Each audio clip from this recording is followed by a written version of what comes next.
I'm just one of many killers that's a part of the set. Y'all be talking out your ass like it's none of us left. You must be higher than giraffe pussy, hey what's next? Y'all don't really want the competition taking the belt. I'd rather die than take an L, y'all don't know how I felt. I be murdering the game, you just play with yourself. You kinda wanna say my name, but you got no help. I believe in Mr. Chaos, I'm rocking the bells, but it's dinner time, fucker, I'ma help myself. I don't want one bite, bitch, I came for the plate, cause I'm hungry like a dude with no food for a day. I ain't really wanna snap, but you rappers on the way down. I'ma fight till my last breath, never lay down. Hear you talking shit, but I don't care what you say now. Hustle till I hit $1 billion any day now. I'm just on this podcast tip to hit a lick, while you mumble mouth rappers on your knees suck a dick. Claim to be a fighter, but we know that you's a bitch. Half you hoes ain't even writing all the lyrics that you spit. I've been putting in work, but y'all don't know. All right, we got to update that a little. We talked about how we have issues. I just played the wrong fucking song. Oh, it happens. But for those who are wondering, that was Mike Farrell. That was the Chaos Theory wins and losses. You can get that on I think he's on Bandcamp. He hosts the Chaos Theory podcast. Pretty good. your shit was hot. That was. I was sitting there like, okay. He got some bars in there. Yeah. So Lamont got some new walkout music.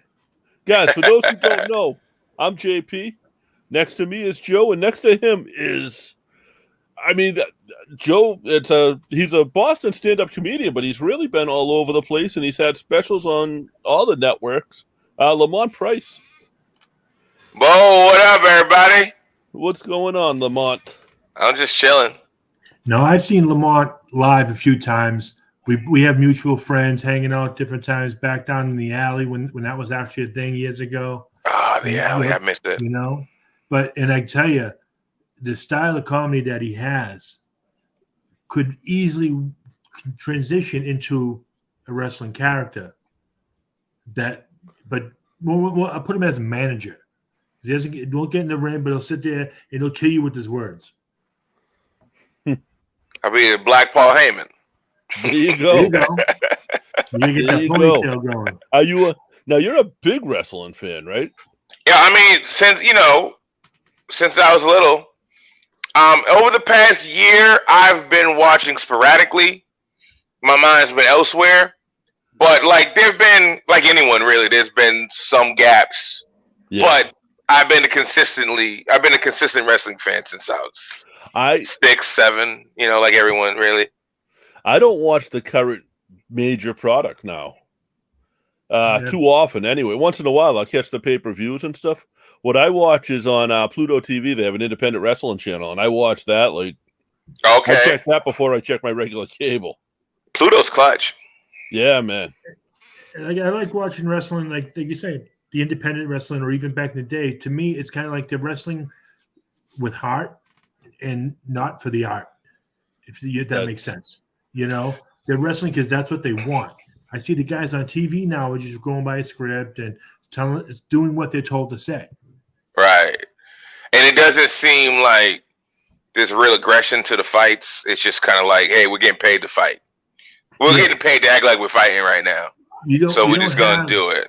You don't have your Roddy Pipers, your Jimmy Snookers, your Sergeant. Why do you think that is? Do you think it's because, say, back in the day when there was the territories? Because if you think about the Attitude Era, right? That was a perfect storm of guys. They had a wealth of young talent coming up, right? But then you had guys that, Stone Cold and Mick Foley and even Taker, even though he'd been in the game for a minute or been with them for a minute. But these are guys who honed their personalities and who they are and what they're about from years of the what was I saying? What's the word I'm looking for? I just said it. The territories. You learn that way on the road, all that stuff. Now you got a lot of guys, especially like in WWE, who basically it's like, okay, you're going to go to wrestling college. And they never really they aren't anyone yet. They don't know who they are, so they don't come off as genuine when depending on whatever their character is. They didn't have the years of the road and all that stuff to kind of grind that whatever into them to make them just become, I'm just who I am. It just doesn't seem as genuine now. If you fit into the cookie cutter shape that they have, then you're going to become that cookie cutter. Right. the ones that they do have now that have some road experience don't have like the international experience that the other guy that they had back in the day. Back in the day, before you got even thought about getting signed, you had to hit Japan or Mexico. Yep. And that just doesn't happen now. We get a question from the chat room over here from Josh. He's Yeti. He's one of the other hosts of the show. He's taking a little hiatus. He's asking, what you puffing on? Oh shit, man! I got this. So I got this yesterday. I've never had it before. It's called Humboldt Cookie, and so I'm assuming it was made somewhere in Cali, like in Humboldt County or something like that. I've never tried it. What I usually do when I have a strain of weed I've never tried before is I go on like Leafly or something and I check to see what it is, because I've had experiences before when I had more machismo about it. And I was like, man, I smoke that shit. Give me whatever. I ain't long over here. And then like, you know what I'm saying? The next thing you know, I'm on the moon. And like, I wasn't looking to go to the moon immediately. I was looking to like, let me cloud up a little bit. Don't take me out of the atmosphere. I wasn't ready to immediately go out of the atmosphere. Well, how did to check. Huh? How did you get up there? Did you get up there like Elon Musk and like were you riding in the Tesla, or were you going up like Bezos riding up in a giant dick? I was in sweatpants, baby. Like I was up there. Now I'm gonna beg to say that like this, it's you said Humboldt cookie. There's no actual cookie in it. No, I think there's a way. I think you got to like watch these shows they do on like Vice where they talk about how they make a lot of this stuff, like with edibles, how they kind of get the weed. Because when I first ever heard about like edibles, my dumb ass is like, so you sprinkle some weed in the cookie dough and then you bake it? No, it's like all about the butter and all that stuff. So I think there's a way for them to take, I don't know, for lack of a better term, the essence of a cookie and put it in with, as they cultivate these strains. I mean, this is serious business. You have the essence. Josh, who said what's up, likes to smoke some of that. He gets that Montana shit though. Oh, you mean like from Montana? Yeah, that's where he is. Oh, okay. So it's that mountain stuff. That's what's up. And I just want to say what's up to Jay Buster, Randy Sean in the chat, and to Mad Dog Matt Kelly too, checking us out. Thank you guys, Buster. It's been a long time, man. Now, Lamont, did you get any of your comedic styling or anything from watching the promos of the guys wrestling back in the day? I don't know if there's a direct answer to that, but I will say that when it comes to the people that I sort of kind of looked up to growing up, and a lot of what molded who I am as a person, which is really what you see on stage, because what you see here is what I am on stage. In wrestling names, I would be remiss if I didn't mention the Macho Man. The Macho Man just was this. He just looked like a dude who just like, listen, I can out-talk you. I can fight if this needs to happen. He just seemed like a person that like, you definitely want to be. Macho Man is certainly a big part of who I am. Later on, obviously The Rock. Rock is just hilarious. Yes. Flair. I was always drawn to people who were slick talkers. When I was a kid, me and my friends wanted to be like Ferris Bueller. We wanted to be Zach Morris. We wanted to be lesser known character Parker Lewis. Oh yeah, Parker Lewis can't lose. Like we wanted to be those dudes. And so anyone who was good at talking, anyone who was slick at talking and wrestling, Macho Man was more forceful, but like guys like The Rock and those, like I always definitely. Roddy Piper is another one. What a great wrestler. Yeah, that's. You also can't forget Eddie Adonis in the flower shop.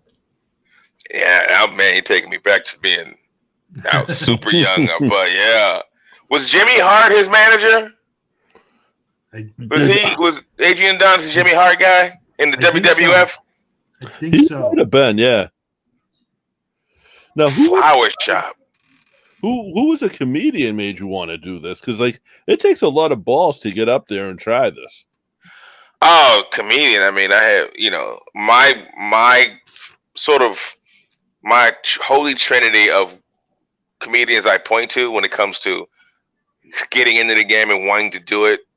It's Eddie Murphy, George Carlin, and Richard Pryor. Those three.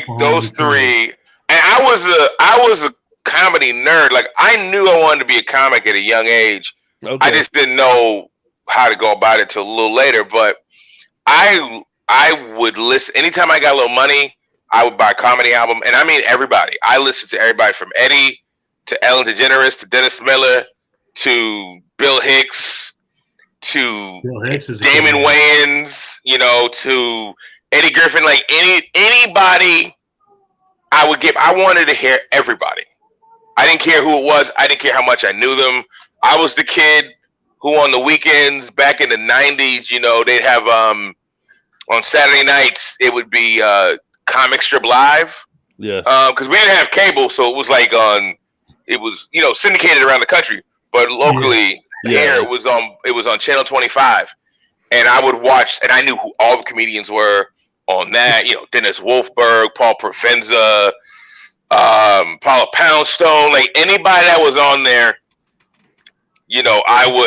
I would soak up and I go to school. You see when Higgins Boys and Gruber, like anybody, so I got to do, speaking of Paul Provenza, I got to do Just for Laughs in Montreal. And like after the show, we're hanging outside and it's like, me and a couple comics, Paul Provenza's there. And, Paul Provenza is just this legendary comic. He's been around since probably the 70s. And I knew him. For me, it was like, oh my God, Comic Strip Live, like every other week, Paul Provenza was on there. And now we're talking, and he's telling me, he's like, I watched his stuff, man, and he told me I was brilliant. And then then we're smoking weed, and I'm sitting there like, if I got hit by a car right now, it's all worth it. You know what I'm saying? Like, this is it. That's funny. It's not funny that you're saying if you get hit by a car, but it's just how life circles. Paul Provenza had this show about, 8 years ago on Showtime called The Green Room.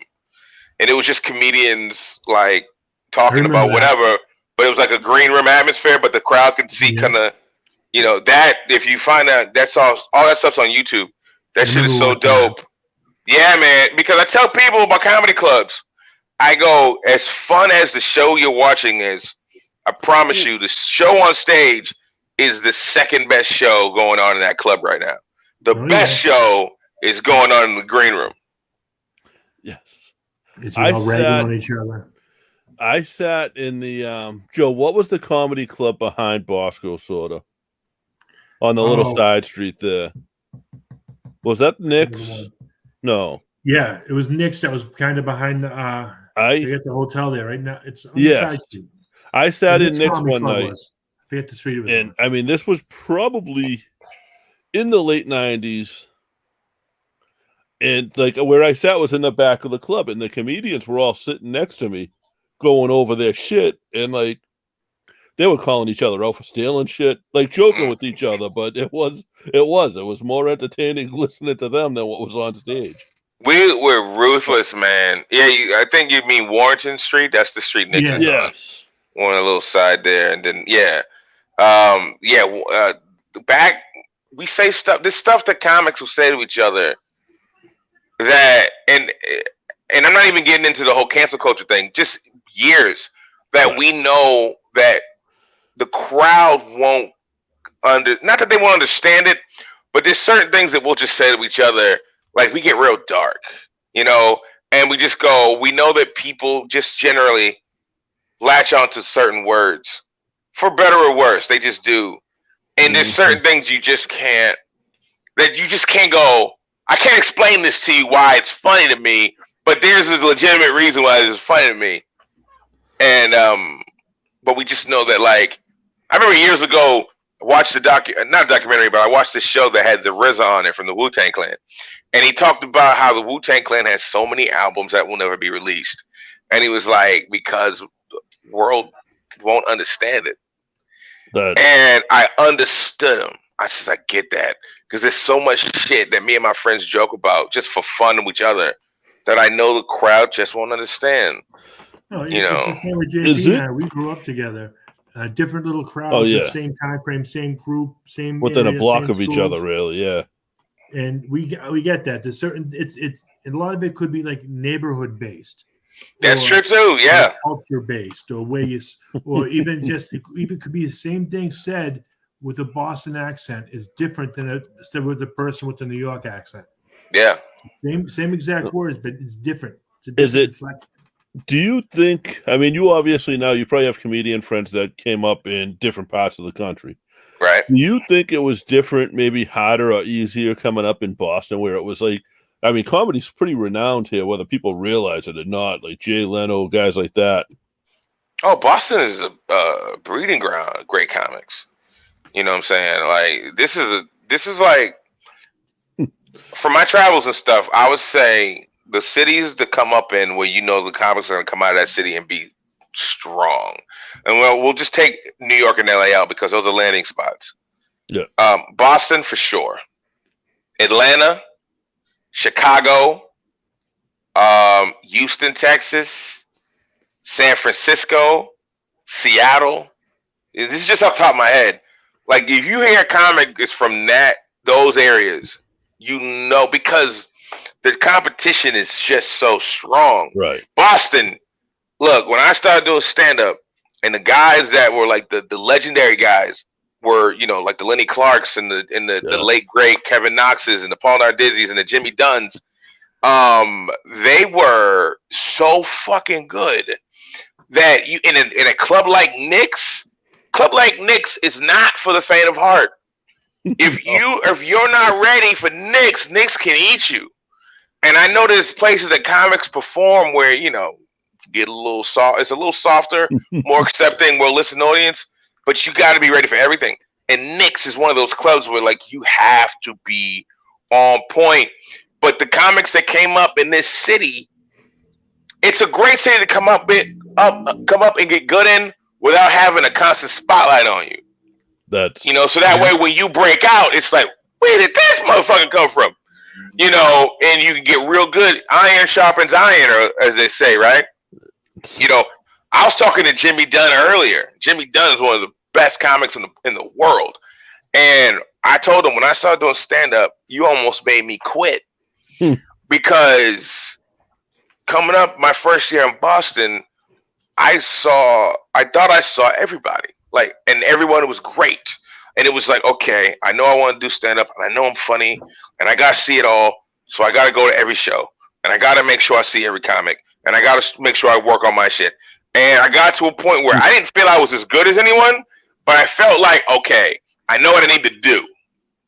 I know where I need to go. I feel like I've seen all the great comics in the area. Because before I started doing comedy, I didn't know anything about local scenes. All I knew about was what I saw on TV and what I listened to on CDs and stuff. And so I start doing stand-up in Boston, and I see Don Gavin, and I see Kevin Knox, and I see Paul Nardizzi, and I see Rich Seisler, and I see like all these great comics, and they're amazing. And I'm like, oh my God, it's one haymaker after another. And I'm just trying to like, okay. But I got to a point where I was like, the wave I'd seen it. And I'm like, bet. I know what I need to do to try to hopefully one day be somewhere near these guys. I'm ready. And then I went to a benefit show just to watch. I wasn't good enough to be on this lineup. And I just watched. And then Jimmy Dunn went on. And I had never seen Jimmy Dunn before. I didn't even know who he was or anything. They announced he just got back from like a year doing cruise ships or something like that. And he performs and he levels the place. And I just remember going, there's more? There's more motherfuckers? And I was like, I don't think I got it. I don't think I have the patience to sit around and just wait. I can't do this no more. And I mean, it wasn't a lasting thought. It was a fleeting thought. But in the moment, I was like, oh, shit. I'm never going to be funny. Now, with like Bobby, who do you think, if there was to put a competition on right now, kind of say like the wrestling does, like they have those, you can, JB, what's the name of that show they did, and you can win a contract? Tough Enough? Like the Ultimate Fighter. Tough enough. But like comedy does that, and I was going to get into that because there is something. America's Got Talent always has comedians. They do that. You watched? Do you watch that? Not really. I don't really watch talent shows, but I mean, I know they're popular. So the comedians this year that they had, where there was two brothers, they're probably in their 40s. They've already had a TV show on Comedy Central. I can't think of their name, but they were already Sklar? Yeah. Yes. They've been around for like 30 years. They're like all time. And Josh fucking Blue. Disney Channel and stuff. And how long has Josh Blue been around? They're doing America's Got Talent this year. I worked with Josh Blue before. I first found Josh Blue on Last Comic Standing. Yes. But imagine being the little comedian that's like doing that show, thinking you got a chance of winning $1 million, and then Josh Blue's on there. Well, the Sklar brothers, you know what I mean? Josh Blue got some good ass weed. I'm gonna tell you that shit right now. He's had that medicinal before medicinal. So. Oh, he got me high up in the sky. To the moon and back in your sweatpants, right? Bang Zoom, baby. That shit should have been called Bang Zoom. But like, I've been a fan of Josh Blue since, like Joe said, the Last Comic Standing. And like, I've seen all of his specials, and so you're going to tell me that Howie Mandel doesn't know who Josh Blue is? I'm sure he does, but I guess that's I was surprised to hear that him and the Sklar brothers were on there. But Michael Winslow was on. He was on it, like competing? Yeah. Yes. Wow. I work with that guy too. Oh, he's a riot. It used to be like it had to be the locals. It's not the local guys, but the up and coming guys that didn't have right. Oh, and that's interesting. I'm not against them being on it because you're playing for that $1 million contract, and who doesn't want that? No matter. But also think about this too. Generations and memories, and Michael Winslow was a big '80s star, and I forgot he was in there. Yeah. And that's what he did. He did the sound effects. Yeah, he was in all 800 Police Academy movies. And I'm going to mess up the quote, but he said something basically like, I don't expect to win. I just want to get my name back out there again. That's the point. That's what I was going to say. So you get back in front of a new base of fans, and now you're new to people. And his skill set, he's brilliant what he can do. Yeah. And there's few people who can do that like that. And just being in front of like a million, that's a huge show. Being in front of all these new people, yeah, he's going to be hot again. Yep. I don't see why he's not doing every cartoon out there. Well, doing some voice on every cartoon in the world. What's going to make him hot again is there's going to be people that are watching that, mother and daughter, father and son, where the parents watched him back in the day, and now they have an interest together. Yep. Like him around your age, let's watch them together, and it's going to blow up. Now, Lamont, I'm going to shift gears a little bit here. Okay. And I'm going to put you on the spot. Okay. We do this with try to do this with every guest we have on. Now, I know you're a big wrestling fan, but what I want you to do is off the top, come up with a gimmick, a catchphrase, and a finisher. Oh, okay. I have a finisher name, and I've thought about this before. I don't know what the finisher should be though. But the finisher name is That'll Do. So like my promos would be like, and at the end of this match, I'll be saying what everybody's saying. That'll do. Right? So That'll Do. I'm thinking double arm DDT. It's got to be some quick strike. Right? Like double arm DDT or maybe some sort of face butt. Yeah, but I don't want to do the stunner because it's like 800 version. The double arm DDT kind of looks like you're putting the period at the end of that sentence. Yeah, That'll Do. My gimmick? Shit. I'll give you an idea. Seth Gillum from The Walking Dead was a honey badger. And Honey Badger don't give a fuck was his slogan. So Okay, what was he put a costume on, like a honey badger costume? yes, Yeah, yes. he gave the whole description of everything. He's gonna have the little claws and the fur, but he don't give a fuck. That guy has been in some great. That guy's been some great shows, man. The Wire, Walking Dead, Yes, like, yeah, legends. Starship Troopers. yeah, that guy, man. He's fucking great. I know him from working all the Comic Cons at The Walking Dead. Okay, yeah, he's good. Oh man, all right. So gimmick. So my finisher, that'll do. Double arm DDT. My gimmick, maybe I'm a stoner. Or is that done? Is that done with Riddle? Is Riddle doing that now? Ooh. Riddle's doing it, but it does. I mean, you're gonna do it different. Like Riddle's not coming out with a blunt in his mouth or anything. You know what I mean? All right, I would do that. I would definitely do that. When you're done, you hit that double arm DDT. He goes down. You put your foot on his chest, and you pin him. And said that'll do. Take it. That'll do. Yep. What's the name? Now we need a catchphrase. The catchphrase. Now, what's the name? What's your character's name? Everybody goes by their name now. Yeah, but that's not fun. Yeah. Like when I was growing up, wrestlers had day jobs. Yep. Yes. You know, this guy is also a garbage man when he's not at SummerSlam. One of my friends on Facebook just posted, what was your favorite working gimmick? What was your favorite career-wise gimmick back in the day? And it was like, you had Duke the Dumpster Drosy, you had T.L. Hopper that was a plumber, and there were so many. Imagine you call to confirm your dentist appointment, and they're like, "Oh man, you're gonna have to reschedule because WrestleMania is next Sunday, and he's gotta get his shit together." What would my gimmick be? What would my character be called?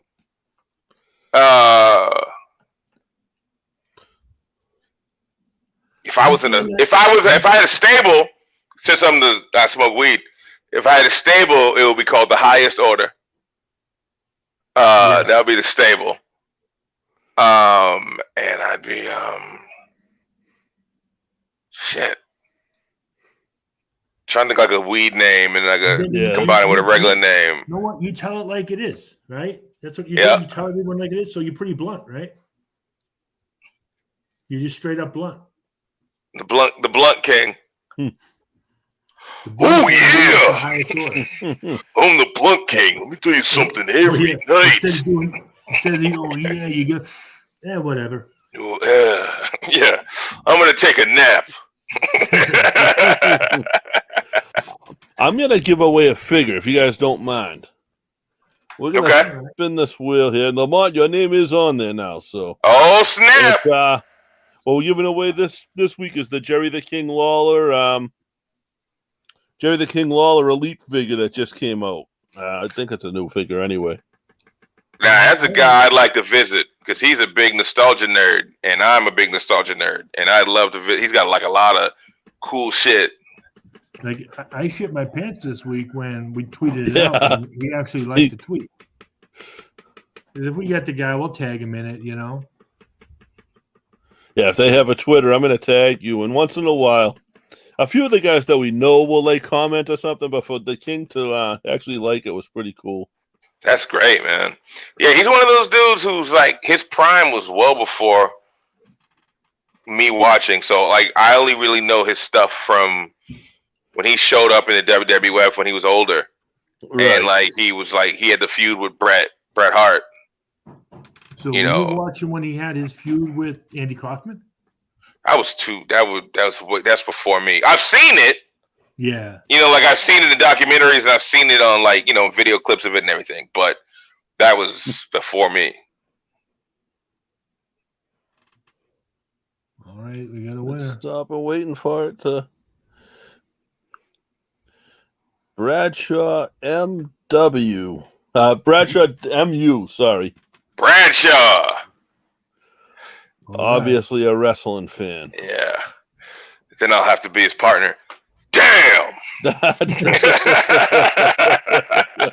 Damn, this shit's good. Damn. Yes, there you go. That's as you hit that fucking toe. Damn. Now, Right. what what made you a fan of wrestling? Do you remember? Man, I was a kid, dude. I saw people fighting for no reason, and I was hooked. I was like, I don't even know why they fighting, but it's enough for me. And we're talking like when I was like really young, so late 80s. And, you'd watch it. And this is also so we didn't have cable when I was a kid. So anything I saw was like the WWF stuff on Saturdays, the Wrestling Challenge, Wrestling Spotlight. But you go to like another channel, you find like some hidden gem of a channel. Yeah. And it would just be like the AWA stuff and, just like wrestlers before they invented gyms. You know what I'm saying? Like you see those guys. Yes, where all they had was chest and arms. Yeah, that's it. That was it. It's like really Hogan's the vision of fitness that we're talking about with them big ass titties. All right, Hogan. Hogan's the vision. It worked. It definitely worked, but you think back on it and you're in that. I want to be in that meeting when they had to sit around and discuss like, okay, Hogan's going to be our guy. He's going to be our face. And there had to be somebody in there and go, but he's bald. Like, how we going to... Yeah, he was bald. The best part about Hogan was he was bald, and he was the last person to know he was bald. He was the last person to know. That's hilarious. He had the shit. He had the spaghetti strings hanging down on the side. And all this was sadness. Like, all this up at the top was sadness. And then the spaghetti. And I'm like, this is the fucking face? Okay. When you look at it, you see how like they grab a guy by the hair and throw him in the corner, and they always grab Hogan by the back of the neck. Always. Like they had nothing to grab onto. You're like, why wasn't some heel ever out there and give him like the dope slap on the top of the skull? Like, come on, that would have been funny. Oh my goodness, so fucking hilarious! And it's not that it's just that you look at people and you see who people post to be the vision of the face of something. It's usually some image, and you got this Hogan guy. He's the guy, and he's like he's in shape, but really is he? Not one sit up, and he's got the arms right, but the arms are just like specifically here. Rest of that shit is a mess. And then the chair, you got the titties, and then the spaghetti, and it's like no way if Vince had to do that today, there's no way. No. Now you need a 6-pack, maybe an 8-pack. Yeah. I tell them I have at least a 30-pack, maybe a keg, but they don't buy it. So I had a washboard. It's just dented. But yeah, now it is like there's not that big wrestler now. Now these guys are, a tall guy in the WWF now is 6 foot, 6'2", 6'3". They're big guys that come, but then I feel like a lot of times they don't know, like Braun Strowman. Yeah. That's the big boy, but they didn't know what to do with him. Right. And he was massively over. Yeah. But they just kept booking him to lose to Roman. Yeah. Because and I think ultimately, I think it's 80s booking. I think that's like 80s Hogan booking. I remember listening to a podcast, I think it was Cornette, and he was talking about how WWF used to build it. WWF was like, the face is the champion, and he just vanquishes all comers. And then NWA was like, the heel would be champion, like Ric Flair, and the story was in the face chasing the championship. Yeah. And that might be the better story. And I feel like with what they're doing they've changed up with Roman. I like what they're doing with Roman now. But for a long time, they were trying to make it where like Roman, kind of like Cena, where it was like the face champion, and he would just he would knock out one heel after another. It becomes like the ultimate challenge, and he wins eventually. Like good triumphs over evil, that kind of thing. And with that, it's almost like back in the day where WWF, back in like the late 80s, early 90s, kind of ruined the product, and where they broke the kayfabe, because you had kids like me growing up, and JP as well, rooting for the bad guy. Well, you're not supposed to root for the bad guy, but we're like, no, we just want to see somebody else get the belt because we're sick of this guy. Right. I loved Piper. I loved Orndorff. How many times can Yeah. Well, And speaking of back in the 80s, we got to pay our respects to beautiful Bobby Eaton. He passed away. beautiful last night. Bobby. There was like 3 wrestlers. He was definitely the bigger name that all passed away within 2 days this week, which is like just Yeah. Who are the too others? soon. I are the forget others? that. You're gonna put me on the spot, and I forget. All right, no, okay. I do. It wasn't anybody like they were all AWA guys, I believe, and I wasn't an AWA guy. Okay. But yeah, it's man, they're not old. Yeah. Nah, they're You not. But when you're going back there, you're wrestling 340 days of the year. Right. And you're taking those chair shots to the head and you're taking those bumps. Like, yeah, like, you know, wrestling is scripted for sure, but this nothing about it is fake. Yep. You know.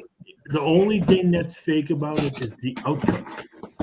Right. It's a predetermined outcome, but they set the match.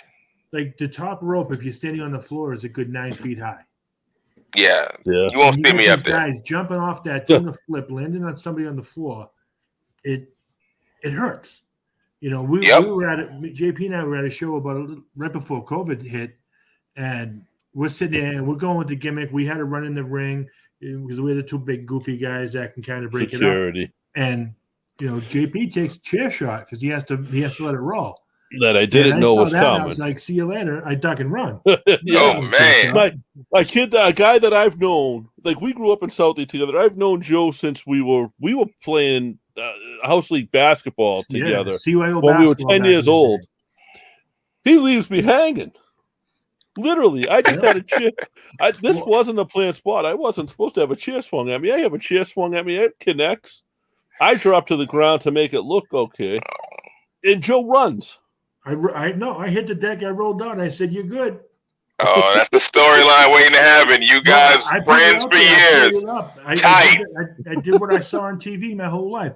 I was the referee just standing out there with my hands up saying, "No, you can't do it. You can't do it." The promo, they were the best. They were the best of friends. And then you get hit with the chair. You run the other way. This whole build leads to SummerSlam. You see, though, but I can talk JP and I. We'll instead of getting in like a cage match, we'll have a KFC eat off. Whoever can finish their bucket first. I'm down.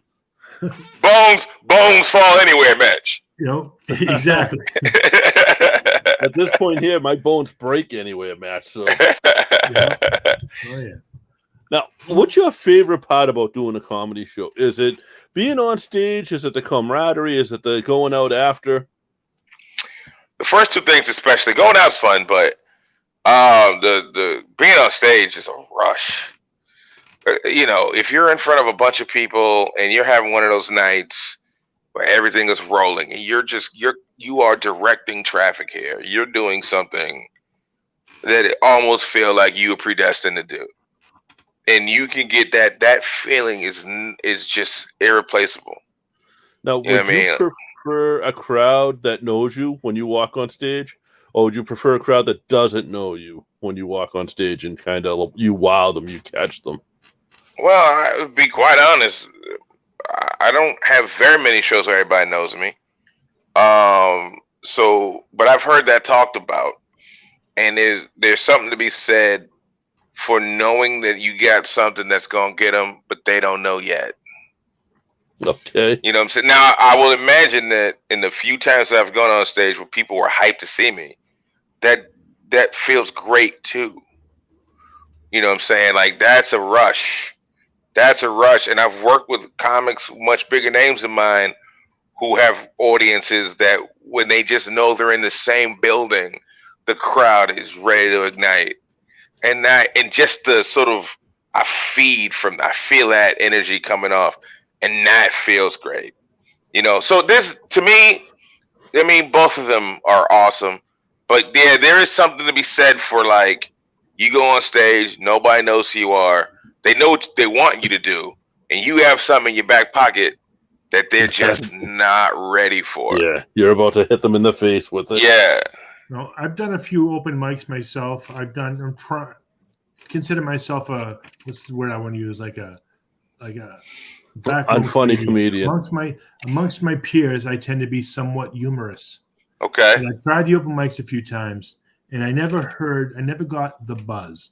Now, I've heard from a few different people I've known A couple people I know you worked with in the past, Kyle Plouffe and Jay Hollingsworth. Oh yeah. I've talking to them, and like when you get in there and you start rolling, you're gonna hear the buzz. You're just gonna hear it. You're not gonna feel the buzz and think you're feeling good. You're gonna physically hear it. Right. Now, I'm guessing you must have heard it. Oh yeah. Like you can feel the energy coming up out of these people that they're really into what you're saying. Oh my God, yeah. And then if you look around and you see, because we're like, if it's a big show and there's a big crowd, it's hard to see past like the second and third row because of the lights. But you catch the eyes of the people in the front on the second row, and there's a connection there that can't be duplicated outside of that moment. Like there's that connection where like you're taught if there's a big crowd, the teaching is that you look over the crowd. Because comics are like, where should I look? Where should I be? When you're new. But they go, look over the crowd. Because if you look over the crowd, it appears to the crowd that you're looking at them directly. Yeah. You know what I'm saying? And there's that instant connection. But what I also like to do is I like to connect with somebody up close too. And that guy or girl, whoever it is, for my set will be like my sidekick. Like I might not talk to them the whole set, but every now and again I might be like, you know, I might say something like, yeah, so anyway, guys, you ever been to Walgreens? Hey, Bryce, you know how crazy Walgreens is, right? Like just me and Bryce have a thing, and it makes it more personable for that person and everyone else because you think, oh, she's just up there chilling. Now, how do you, Bobby D in the chat, I put this up and then I took it down because you started sort of telling the story. He wants to know how you pick that person. Random. I mean, it could be somebody that, you know, that you happen to look at the crowd and maybe there's an immediate connection. Maybe you're doing a set where you ask a question and that person answers it and then you have that opening. I mean, there's no real rhyme or reason to it. It can be a different reason depending on the show. Me and Joe got kind of used like that during Hacksaw Jim Duggan did one. Okay. And the guy who was promoting it was a local manager at one point. So I was talking to him at one point. And I just said, hey, I help out at shows. I know who you are, blah, blah, blah. And there was a drunk group of guys that they weren't heckling him, but during the Q&A, they were just being fucking idiots. So he'd be feeding us questions to ask Hacksaw. So the whole thing was like Hacksaw and us having a conversation about random stories about Andre the Giant fighting in a elevator in Japan full of Japanese people. You know, and that was pretty cool, like for us, because I remember that now, and it sort of kept the show away from, because we were on the opposite side of where those other guys were sitting too, so it brought the attention off of that side of the room a little. So shit, that had to be a hell of an elevator situation. Andre the Giant fart. Right. You think about there goes my camera, guys. Yeah, it's TIW, Technical Issues Weekly. But you think about that in Japan, and how tall is a Japanese guy compared to Andre the Giant? And where's that fart going? That fart's going right to the nose. That's an elevator full of like Japanese guys just laid out on the floor. I'm actually now wondering about their safety. Like, did they survive the ride up? Now, have you had a joke that you wrote that you didn't think was going to hit, but that hit better, like way better than you expected? Or vice versa? Well, the other side of it happens quite frequently. The not knowing if it'll hit and it'll hit, that happens a lot. You never know, because audiences are different. You know, I was told early on, like, try a joke. If a joke doesn't work once, don't give up on it. You know, you got to let that go a bunch of times before you decide maybe this just isn't the joke for me. You know, so there have been a lot of instances where I didn't think a joke was going to hit, and all of a sudden it hit. Plus, the way I operate is this is me. You know, comics are different. Other comics are different. I should say everyone's different. My mind is like, I won't do a bit until I, a lot of times, personally feel the bit. So I've had jokes in my notebook for a couple of years that I just didn't try, and then one day randomly I'm on stage, and it doesn't matter the situation. All of a sudden I'm just like, my brain's like, let's do it, and then we'll see what it is, you know. So that happens. There's no specific bit I can pull out and tell you that, man, I didn't think this was gonna be anything, and then all of a sudden everyone loved it, because I don't know, but I know that it's happened a bunch. Now the other way, where you have something and you go, man, I'm gonna tear these motherfuckers up, and then you go on stage and you do the joke and you're like, huh? And the crowd's like, no. And next thing they're like a bunch of Japanese people in the elevator with Andre. Oh yeah. When that happens, do you sort of rearrange your set? Like, do you have I guess a comeback joke? No. I mean, I'll just go on to the next thing, whatever it is, and see how that rocks. But yeah, there are instances where people will have a bit like, okay, man, if this falls flat, I gotta go right to this. I don't necessarily do that. I don't knock anyone who does. Here's the thing. I do not mind a joke bombing. Okay. I am more than okay with that. Now, I can't say that was me in the beginning, you know, because everyone wants to be funny. But you learn to be comfortable in the moment, right? Because you realize, when I learned that not everyone's not going to dig me. That's just, it doesn't matter how good I am. Just comedy is subjective, right? Yeah. So a crowd will dig me and the next crowd might not. So I don't sweat bad shows anymore. And not because I don't think I could be bad, because I've totally been bad on stage before. It's happened. It can happen. It'll happen again. But what I don't sweat anymore is being bad. So that means I'll try anything. Like, I don't give a fuck. You know what I'm saying? Like, I'll say whatever on stage. The silence, and Dave Chappelle said this one time. Dave Chappelle was like, man, silence means they're listening. And that's like, yes, because if they don't like you, they'll tell you. I've had my favorite heckle of all time was a heckle that I wasn't meant to hear.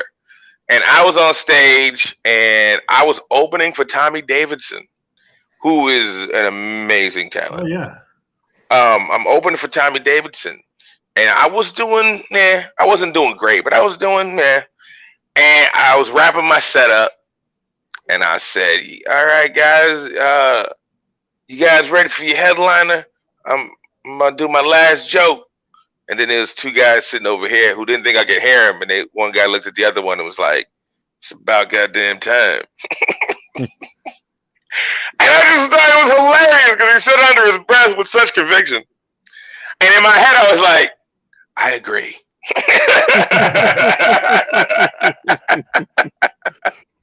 You should have said it out loud. Yeah, but no one else. It would have just been between the three of us. Like, no one else. I don't think anyone else heard it. It was just like those two guys said it to each other, or one said to the other. And I was there. I heard it, you know.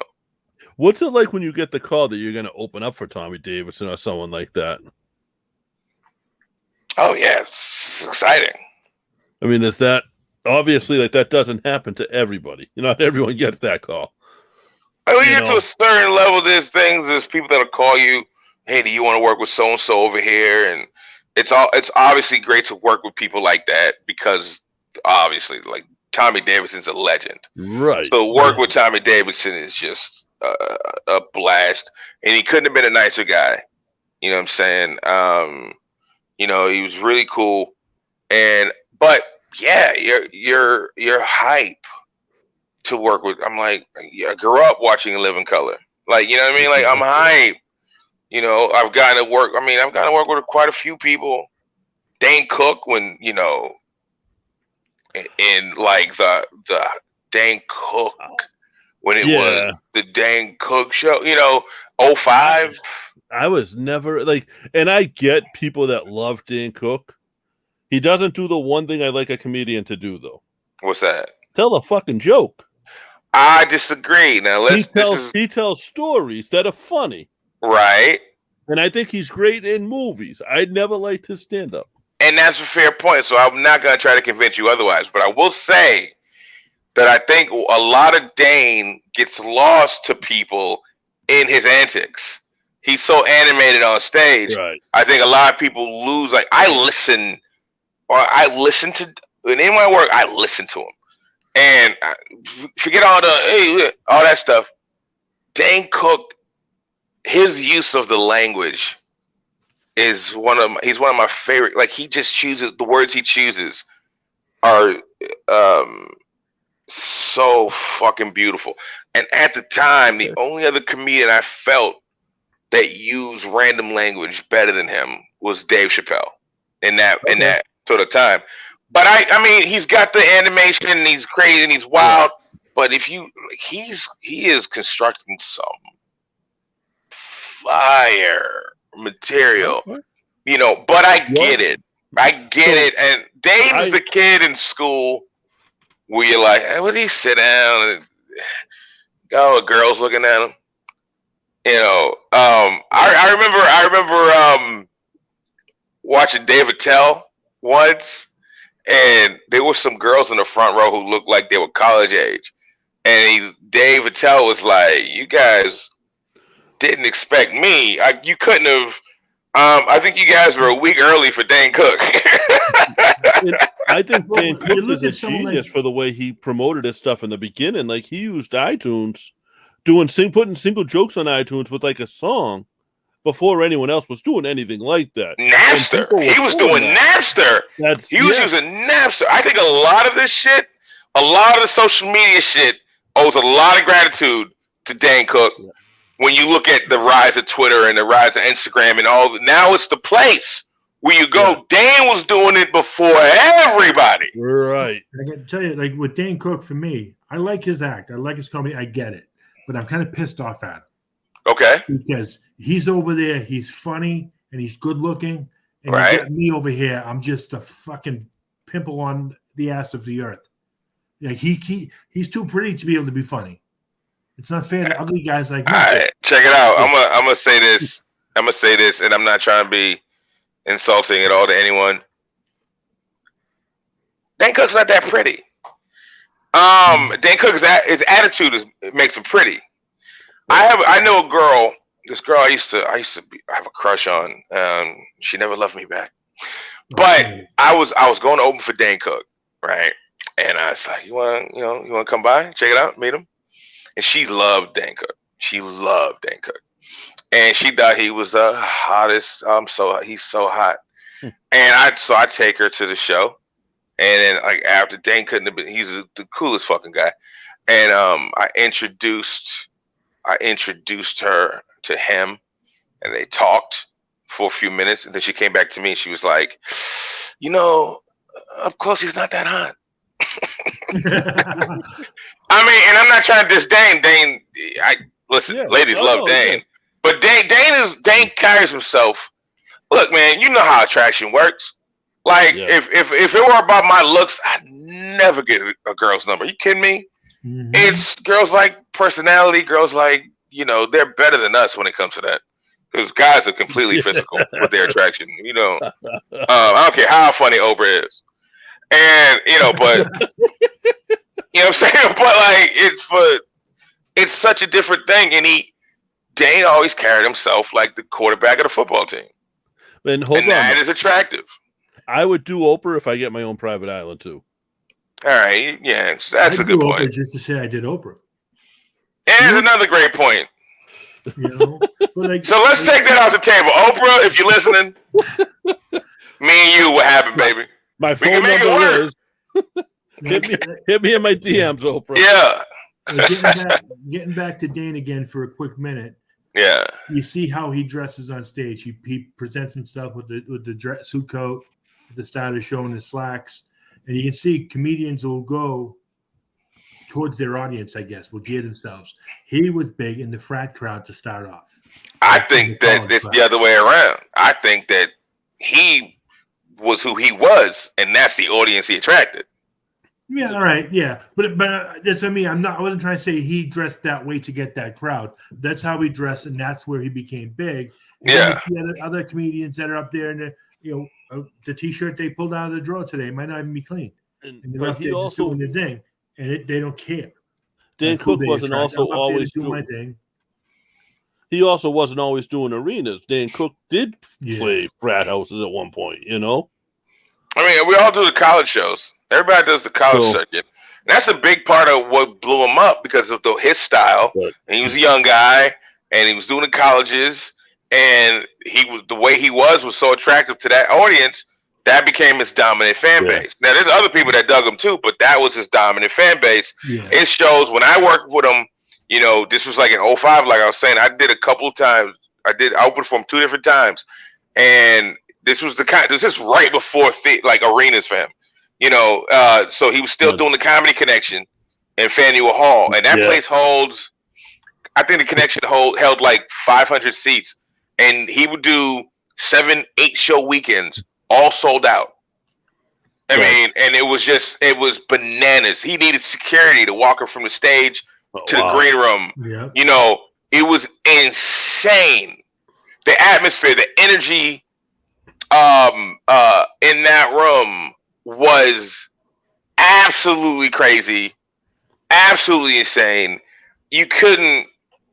It was a time. Sometimes I'll be sitting around bored and I'll think about that and I'll be like, God damn. That was a fucking crazy time. How was your social media game? Like, are you on Twitter? I would think Twitter would be huge for a comedian. Twitter's fun. I'm on Twitter a lot. I don't really get on Facebook. I'm at L Pizzle. So at LPIZZLE. Yeah. Get a hold of him. Yeah, at L Pizzle, and on Instagram at L Pizzle 12. So at L Pizzle 12. And that's just because I wanted El Pizzle. Someone had El Pizzle, and El Pizzle 12 was one of the, they give you, hey, what about this one? Yeah. So I just chose that one because I'm lazy and I didn't feel like thinking about anything. So it's LB12 instead of TB12 now. Yeah, LP 12. Yeah, LP 12. El Pizzle 12, yeah. Instead of TB12. Fuck him. He's got slightly more Super Bowl rings than me. Listen. Just a few. Yeah. I'm only down by 7. Right, only 7. That 7's a low number. That's a single digit. It's crazy. It would be 11 if it wasn't for team. So can Lamont Price. Better believe it. Now, Lamont, I know, pandemic wise and stuff, there's not a whole lot going on. Anything at all show wise yet? Or has there been any buzz on shows starting back up or anything like that? I've done one outdoor event since I've been vaccinated, if you will. But other than that, things are slow going. I'm taking my time, kind of, I don't trust everything. So I think eventually, within a few months, if things go right, I'll be back out more full time. But right now, I know we were talking earlier, and you asked me about traveling. I have nothing on the horizon as far as traveling right now. It's just kind of slowly getting more comfortable with being around people, being on stage again without thinking about the what ifs of me being on stage. And that'll take a little time. I mean, everyone works at their own pace, but for me, I'm just kind of trying to, I'm gonna tiptoe back into it, and then when I'm back full throttle, you'll know what's up. But now, if you get back into it, and they say you have to wear a mask on stage, how much do you think that would hinder you? It won't, because I've done that. Okay. The show I did. I wore a mask on stage, and I was gonna take it off because I was far enough away from the crowd where I felt like it was fine. But I spoken to the mic before I took the mask off, just instinctively. And then I was like, oh, I can read this carries. And I asked the crowd, you guys hear me well? And they were like, yeah, I can hear you great. I was like, fuck it. I have the mask on.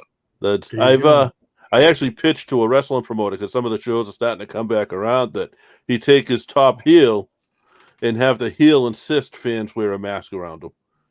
And now this guy can go out and buy a $5 bag of 30 masks, sell them for $1 a piece, and autograph them.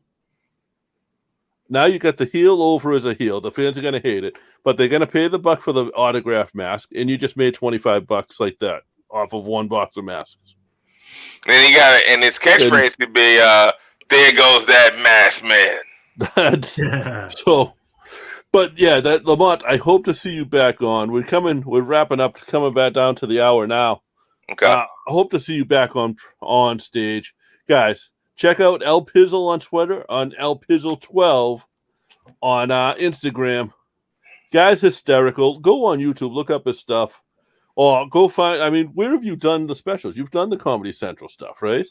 I mean, I did that one of the things. I don't have any specials on Comedy Central, but I mean, you can find a lot of the stuff I've done on YouTube. Okay. You know, so just search my name and it should pop up pretty easy. You will be entertained. Yes, sir. Lamont, you have any parting words for the fans? I just want to say, guys, you know, the guys who participated, keep smoking, keep enjoying wrestling. You know what I'm saying? Send me suggestions for what my move should be. That'll do. I'm still digging the double arm DDT, but if you got anything I haven't thought of, you know, maybe a Skywalk Slam, maybe a Brain Buster. I don't know. F5 is taken, so I can't do that. Oh, get back to that. No, you do the double arm DDT, but you call it the El Pizzle Fizzle.